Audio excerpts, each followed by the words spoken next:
ഇലയപ്പം, വത്സൻ എന്നൊക്കെ ഓമനപ്പേരുള്ള നമ്മുടെ സ്വന്തം ഇലയട. നാവിൽ വെള്ളം ഓടിക്കുന്ന തനി നാടൻ പലഹാരം.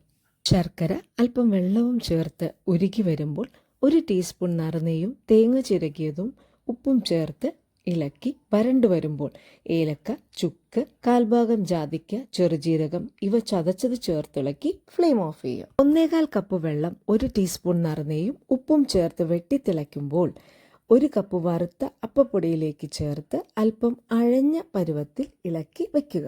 ചൂട് അല്പം മാറുമ്പോൾ കയ്യിൽ നറുനെയ്യ് പുരട്ടി ഉരുളകളാക്കി വാട്ടിയ വാഴയിലയിൽ പരത്തി തേങ്ങാ ശർക്കര കൂട്ടും വെച്ച് അടച്ച് ഇതുപോലെ റെഡിയാക്കാം. അപ്പച്ചെമ്പിൽ വെള്ളം വെട്ടിത്തിളയ്ക്കുമ്പോൾ 10-15 മിനിറ്റ് ആവിയിൽ നമുക്ക് വേവിച്ചെടുക്കാം.